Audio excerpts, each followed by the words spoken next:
This episode is brought to you by Springbrook Autism Behavioral Health. Springbrook provides comprehensive, evidence-based care for children and adolescents with autism and other developmental disabilities. With residential services, educational programming, and clinical support all in one place, Springbrook focuses on helping each individual build skills, increase independence, and reach their full potential. To learn more about their program and how they're supporting families every day, visit their website at springbrookbehavioral.com. Hey guys, and welcome back to All Abilities No Filter. I'm your host, Jake Edgar, and thank you again so much for joining us for our conversation today.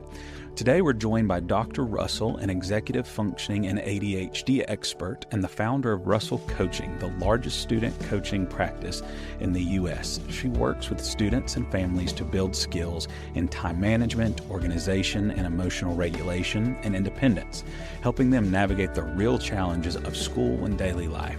Through her connected coaching approach, she focuses on strengthening relationships while building the executive functioning skills students need to succeed on their own.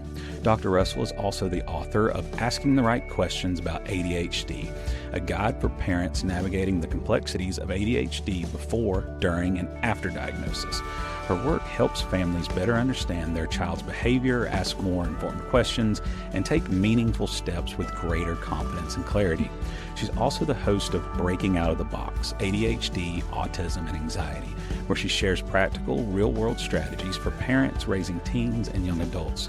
Through her podcast, she helps families better understand ADHD, anxiety, and executive functioning challenges, while offering tools that are realistic, actionable, and grounded in everyday life. This was an amazing conversation that I know you guys are going to take home and be able to use these strategies that we speak about today. So just sit back, relax, and enjoy today's conversation. Thanks, guys.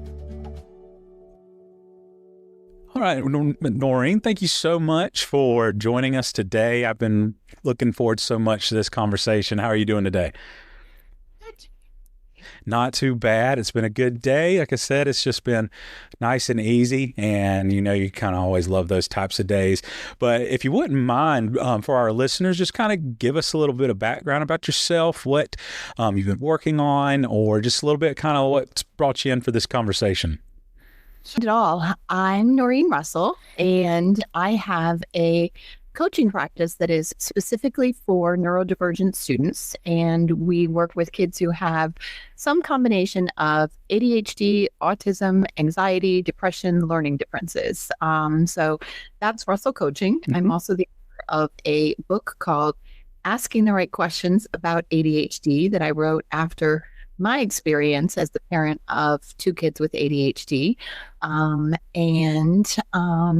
What else can I tell you? I have a background in psychology and education. Actually, I have a PhD in psychology and am really interested right now in how do we help kids with varying different abilities develop their executive functioning skills and their social and emotional skills. That's awesome. One thing you kind of said that I felt was so interesting and almost doesn't get talked enough is the ADHD aspect of what you do, because for anybody that's listened to our show and everything, we do focus a lot on autism, in that neurodivergent side, and I don't feel like we get to talk enough about the ADHD side, because autism is so talked about. It's been, like I said, it's in media now, it's in pop culture almost, and almost overshadows a diagnosis or just a child with ADHD or that hyperactive issues that they have to deal with each day. If you wouldn't mind, in your own opinion or your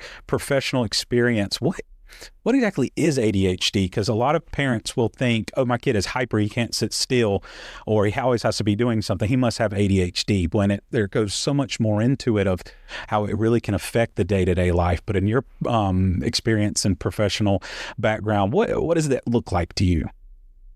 Sure. Yeah, I think that's a really great place to start. And it's an important place to start because ADHD is defined in the medical and psychological community as very simply a deficiency in the brain's automatic ability to regulate attention. We think attention deficit and that the kid has no ability to be attentive to stuff. Nothing could be further from the truth. ADHD is actually a deficit of automatic regulation of where the attention goes. So parents who are listening are going to go, my kid can pay attention to sports, to games, to TikTok. Right. Your kid definitely can pay attention. It's just that their brain isn't automatically, regularly focusing in on where it needs to be. In addition to that, there is the distraction component. And then there's the impulsivity piece of ADHD, where your kid knows better, but they have trouble doing better.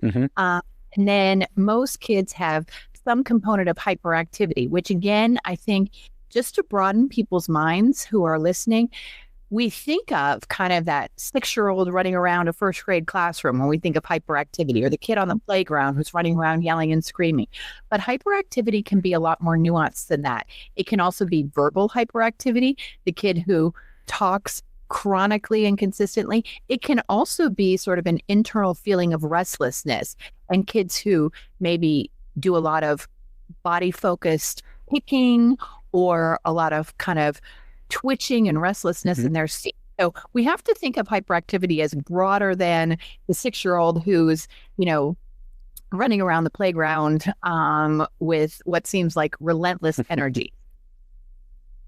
Just to kind of recap this, it's an inability of the brain to regulate attention. It's definitely a neurodevelopmental disorder. Then you've got the impulsivity and often the hyperactivity. Wow, it's so interesting hearing, because it is so diversified and so different in a lot of kids. Because we work with the population we work with, we almost always see some type of hyperactive disorder or just something going on with the kid that's underlying the autism. And it's like we almost have to pick that out first, handle that and help with that before we get to the actual being able to actually support the neurodivergent with the autism.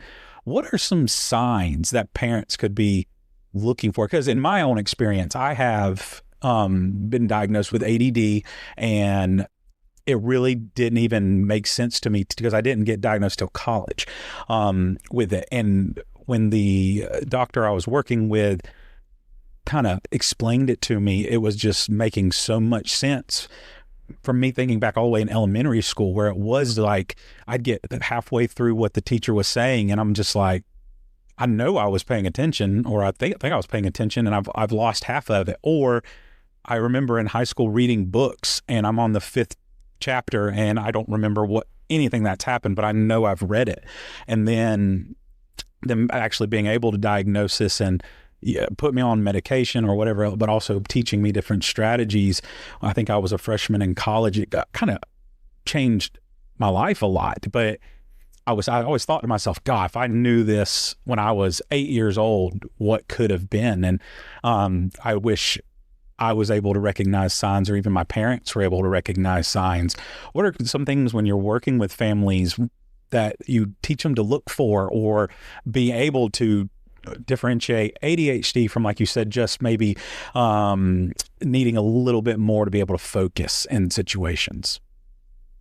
Well, there are a couple of really important responses to that. First of all, we at Russell Coaching really try to align ourselves with the American Academy of Pediatrics guideline around ADHD. And basically, in a nutshell, what the American Academy of Pediatrics says is, if you have a question, if you have a concern, if you think that there's some sign of ADHD, go and get the evaluation. Don't put it off. Don't think, oh, maybe it's just this school or it's just this teacher. Go and get the evaluation. So most of the time when kids come to us, they've had an evaluation. And what's typical in that evaluation process is that parents would be asked to fill out questionnaires, teachers would be asked to fill out questionnaires, there might be some computer testing, and this is vitally important. Whoever is doing the diagnostic process needs to be looking for what else might also be at play. Because, and I think you'll find this interesting, only about 1/3 of kids who have ADHD only have ADHD.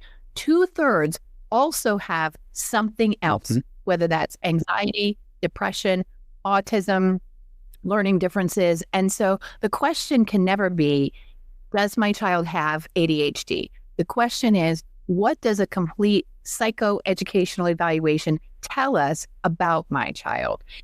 And just to kind of jump off on that for a minute, we know that estimates are at least 50% of kids with autism, and maybe as many as 80 to 90% of kids with autism have ADHD. Mm-hmm.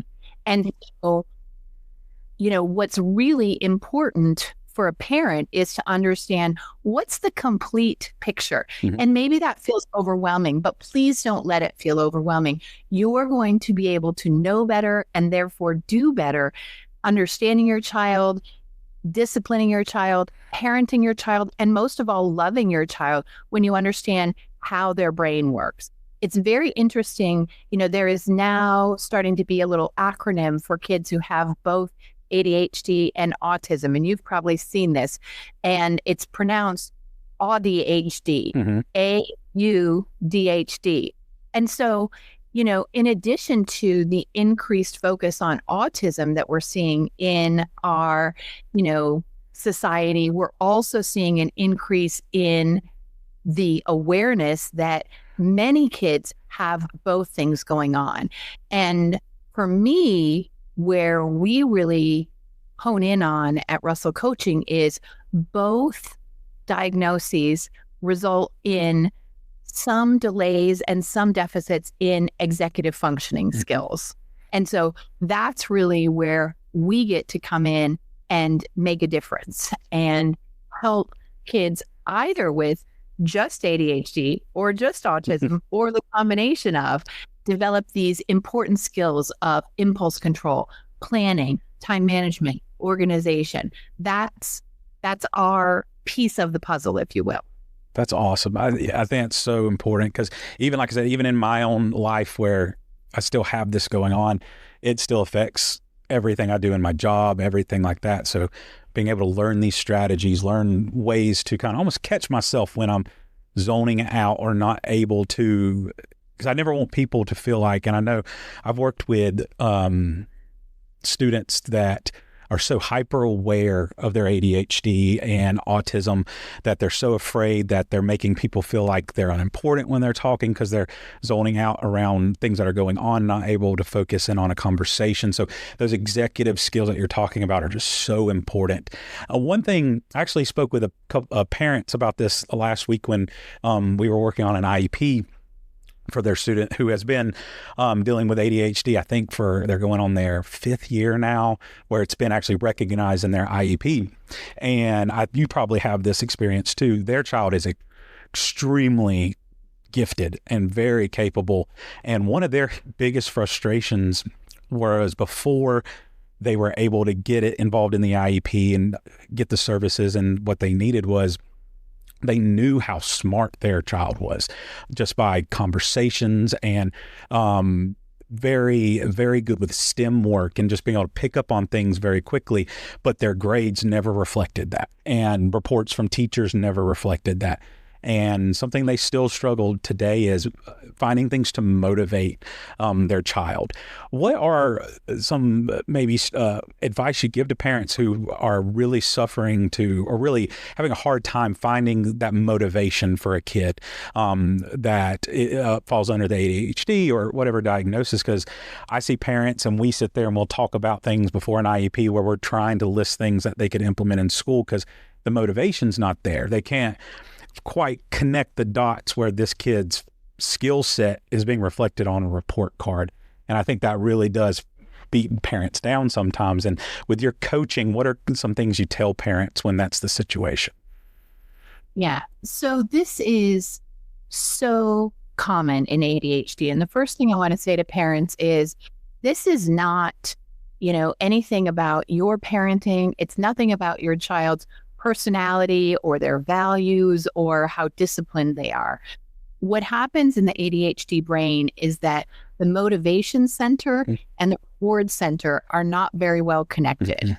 So what you're describing is entirely consistent with an ADHD diagnosis. Many times we'll say kids know better, but they can't do better yet, right? Mm-hmm. The all important yet. And so what we really need to understand is that when we say motivation, it sounds like a character flaw, kind of, right? Like that kid's not motivated, or if they would try harder. And what's really more helpful is to think about what are the specific executive functioning skills that that child needs coaching for in the moment in order to get. So many kids have trouble processing information. Many kids have trouble breaking down the information, right? Many kids have trouble just paying attention to the information, especially if there's not a comprehensive ADHD treatment plan in place. Many kids have trouble getting started, just starting the task. Kids have trouble with flexibility, moving from the previous task to this task.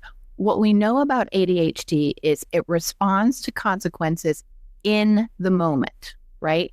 It's not something distant. It's not the check mark at the end of the day, right? It's not the reward on Friday. It's not, the big cash prize at the end of the semester. Those consequences need to be immediate and clear. And so when a teacher or a teacher's aide or any other educational professional sees that kid struggling, helping them to start the task through coaching and then praise, right? Doing a great job getting started. You're doing a great job. You've got 1 or 2 math problems done already. You are going to get, whatever it might be, a check mark on your behavior chart, which is a word I can't stand when it comes to ADHD. Not behavior, it's symptoms, right? But immediate feedback in the moment is what most kids and teenagers with ADHD need and respond to. And that feedback might be you're on the right track or you're actually not on the right track, but it needs to happen in the moment, which is why these, behavioral report cards at the end of the day don't really work because the student is not getting feedback in the moment, but they're also not getting coaching in the executive functioning skill that's underlying what we're calling motivation. Right. I think that's so interesting when you talk about the behavioral parts of it and everything, because when I'm working with students that have the diagnosis and I can tell are getting, it's hard to see them when you can tell they're trying their hardest to pay attention. And the last thing I want to do is come at them like I'm getting on to them about something that I can tell they're trying to control. So it's hard for me as an educator to balance that. I want to be super supportive, but I also want to help them and move forward. And I know you talk about having connection before you correction. I think that's so cool. If you could speak a little bit more on that too, because I know when I speak with a lot of other teachers, not even just ADHD, almost everything, when you see the child trying their best, but the diagnosis is almost wrapped around them, pulling them back. And the last thing you want to do is shame them for something that's just the way they're wired. Because you don't want them to feel like they're just never going to make progress. So I love that connection before correction.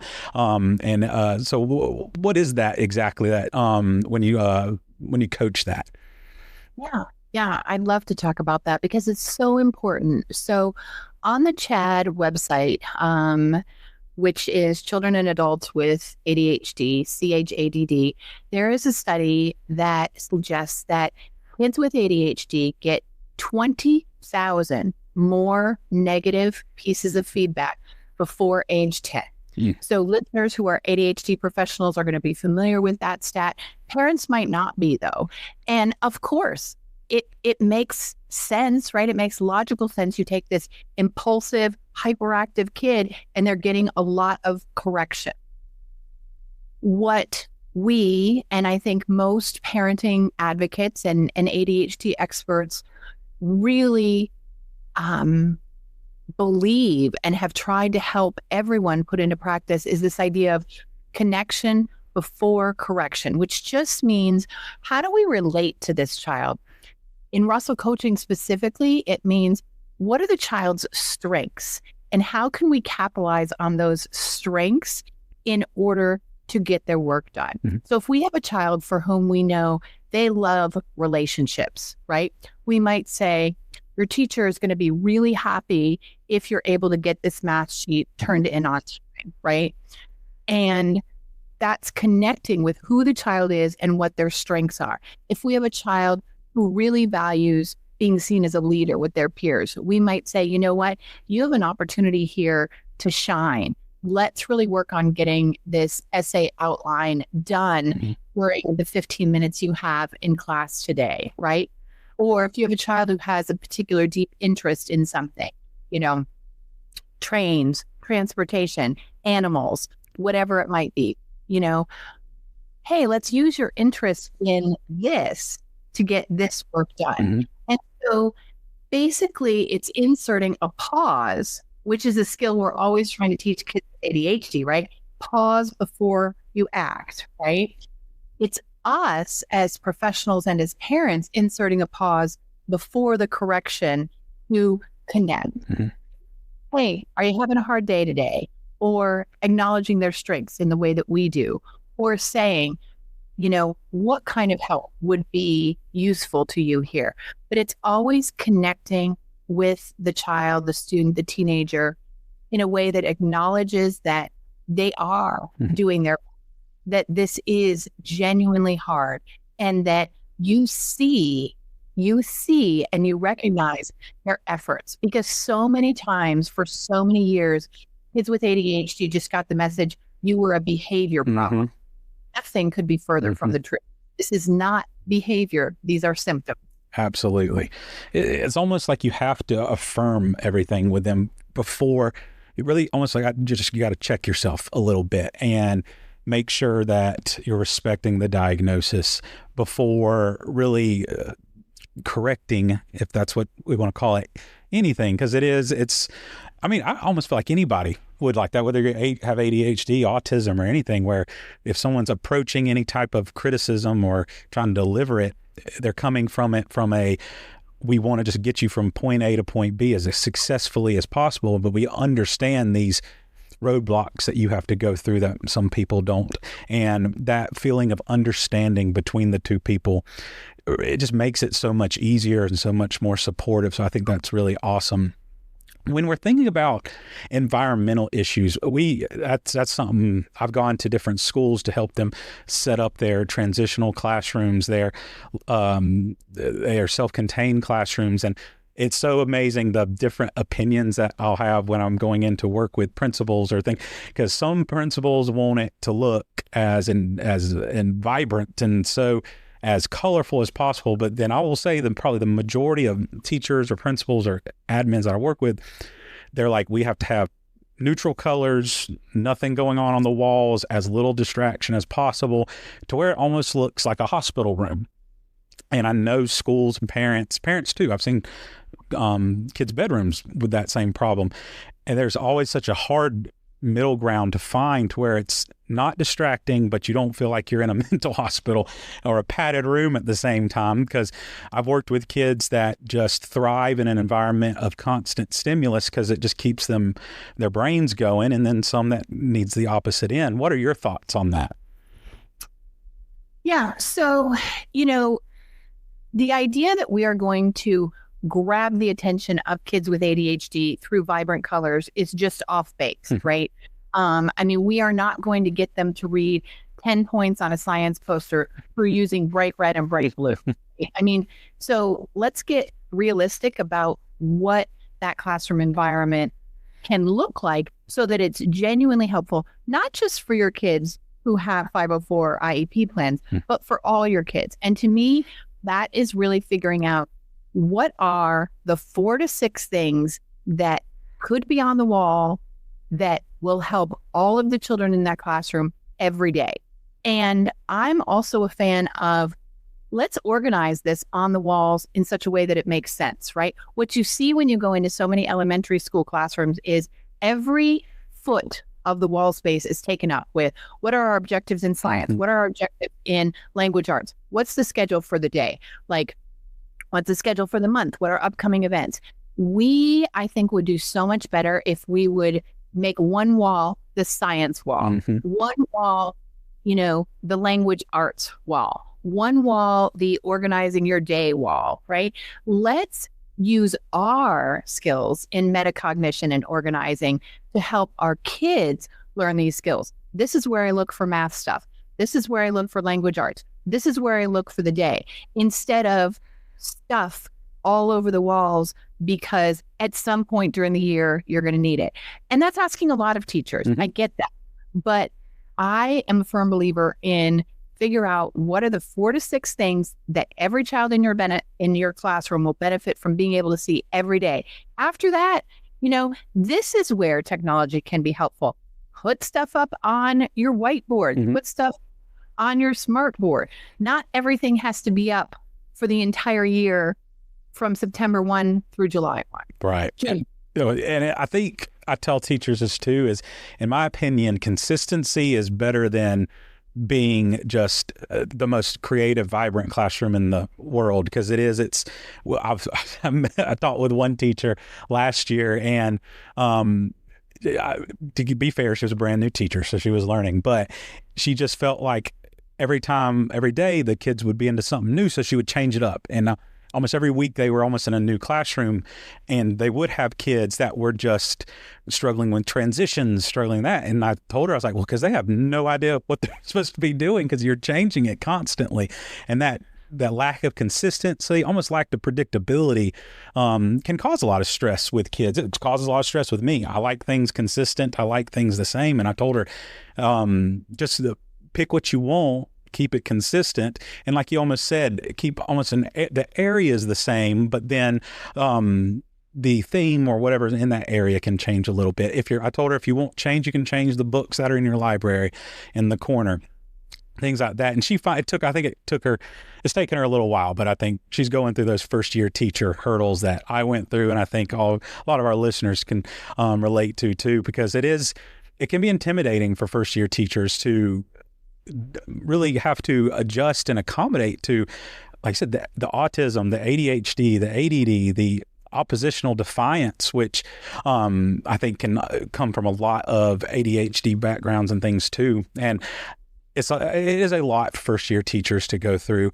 If you were working with a first year teacher that was having to adapt to ADHD children in their classroom, because I was that first year teacher too, feeling so overwhelmed, because I feel like it really makes you doubt your classroom management skills when all that's going on. So do you have advice or even coaching for teachers on how to manage their classrooms when you're dealing with so many big personalities and so many needs when it comes to their population in their classroom?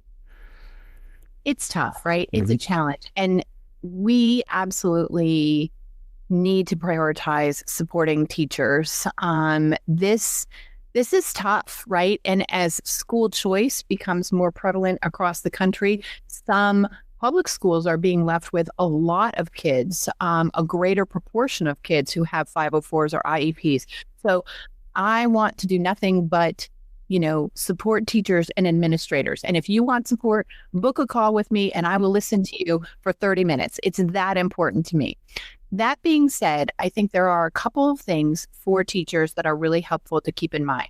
First, create your space by your desk. What do you need to be at your best during the day? We like to think it's your classroom, but it's the student's classroom, right? Create your space at your desk. Figure out, what do you need in order to make it through the day? These days are rough. They're hard.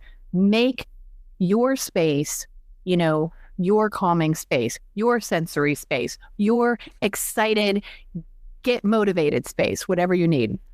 Second, I would say, do not, under any circumstances, take kids' behavior personally.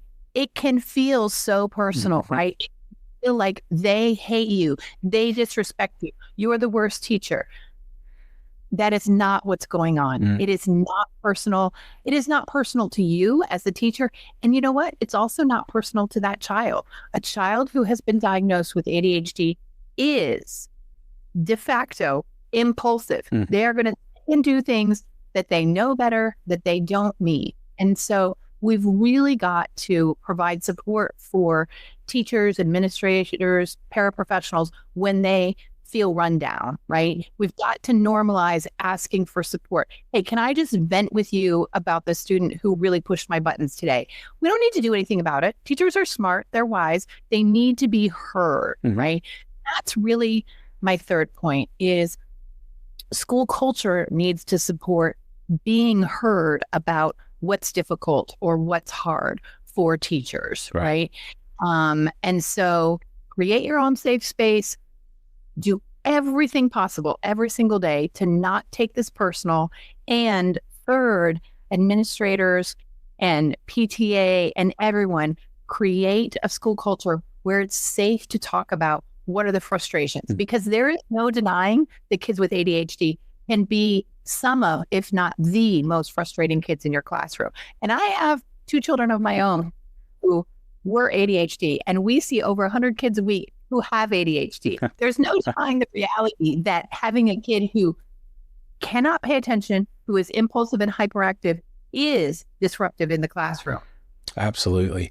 What are your, as a parent, kind of want to get your opinion on this too, because again, I'm not a medical doctor or anything like that, but and when I speak to parents and they ask me these, it makes me nervous to answer because it's not my background. But with medication, with Adderall, Vyvanse, Ritalin, everything under the sun, as a parent with children with ADHD, what are your thoughts on that? Because I've been on Adderall, and I think it's helped me tremendously. But I went through a lot of being well overprescribed things like Vyvanse to where it really messed with my system, messed with my day-to-day, almost my mental state, and it took a couple of doctors to figure out the exact dose. And I'll be honest, it sucked to go through. I did not enjoy it. I couldn't imagine a parent going through it with a younger child. Like I said, I was in my 20s and I did not like it. What are your thoughts with medication, just as a parent's point of view, or when you're coaching? Because I know that can be a sensitive thing with parents because I know I didn't want to be completely dependent on it, where I feel like I couldn't function without it. I didn't want to feel, if I didn't have it, I couldn't succeed or couldn't do well in my job. And I know that's kind of a fine line to balance. And I couldn't imagine as the parent making the decisions. Yeah.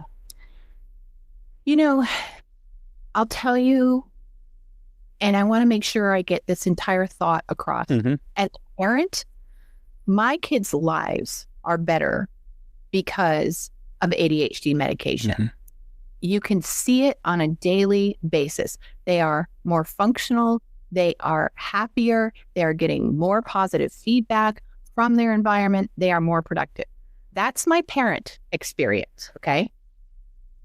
Have we struggled to find the right dose and the right duration and the right medication? Absolutely.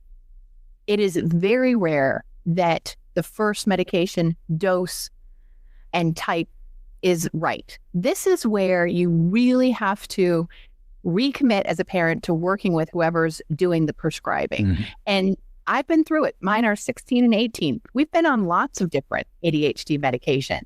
It's not been easy to find out. The other piece of this that I want to say ever so clearly is I'm also not a medical professional and I don't give medical advice.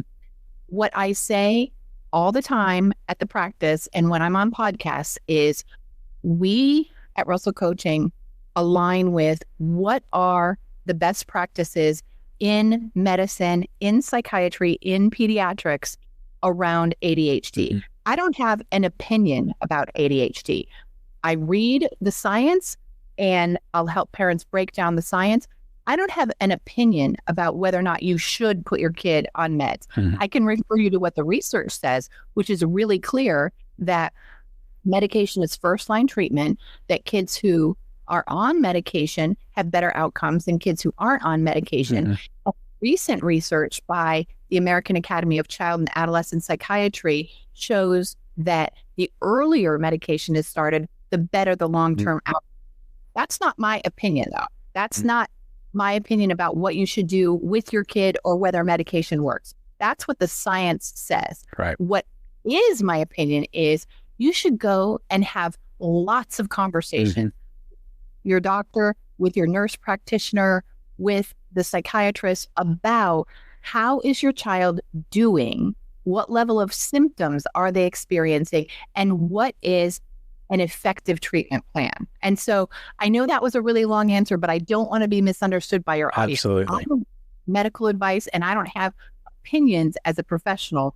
I will help you understand what the research, and I will tell you, and I say this over and over again in my book, go and have a conversation over and over and over again with your doctor. ADHD is a chronic disorder that most people have for a lifetime, at least half of people. And so it has to be treated in a chronic way. And then you can see your child with ADHD grow and flourish and tap into their strengths. I mean, I'll just tell you quickly, I know we're at the end of our time, but my son is my older child and my more complex child. He just turned 18. And this is a kid who couldn't tolerate sitting in school in a classroom. And he started working about 2.5 years ago. And I thought, how's this kid going to make it through the workday? 2 years later, he has been working at Gregory Vet. Shout out to Gregory Vet in Tampa, Florida. 2 years. He has been asked to come be a camp counselor at the camp that he's attended for several years. And he is somehow overcoming all of the things, the ADHD, the autism, the anxiety, and the depression. But it has taken a superhuman effort on everyone's part, all of his team. And that, I think, is what I want to say today, is the team approach is so vital. We're part of that team. We'll take the lead happily at Russell Coaching. We'll reach out to schools, to the psychiatrists, to whoever. But that team approach is vital. And that is what we believe at Russell Coaching. Oh, without a doubt. I tell parents all the time, it's just flood yourself with information, flood yourself with support. I'm not an expert on many things, as I tell them, but I can point you in the direction of someone that is. And that being said, where can our listeners find the Russell Coaching, find your book, find all these other amazing resources that you're working to provide? Yeah, I would love for them to find us. We're at russellcoaching.com. You can go into Google or any AI and type Norrine Russell or Russell Coaching. You'll find us easily. And I want to say on our website, we have a blog that maps out all of the executive functioning skills one by one and how parents can help those skills develop. I also have a podcast, which you can find on Apple or Spotify, ADHD, Autism, and Anxiety, Breaking Out of the Box. And of course, you can find my book on, any bookseller and on Amazon, Asking the Right Questions. But if you go to russellcoaching.com, you'll find all of those things easily there. And you can book a call to talk with me for, as long as 30 minutes for free. That's awesome. And listeners, all of these amazing resources and Norrine's websites all linked on our website as well. If you go find the episode on our website, all these amazing resources are there just a click away. Always go find all these amazing things our guests talk about, especially what Norrine's talking about today. It's just sounds amazing. I know I'm going to go check it out. But listeners, thank you guys so much for joining us today. Norrine, thank you so much for being with us. It's been an amazing conversation. Guests, please like, comment, leave us questions. I say this at the end of every episode. Your questions are how we build our episodes. So leave as many as you can for us. And we'll try to just connect and address everything that's left. But until then, guys, thank you so much. And we can't wait for our next unfiltered conversation. Thanks, guys.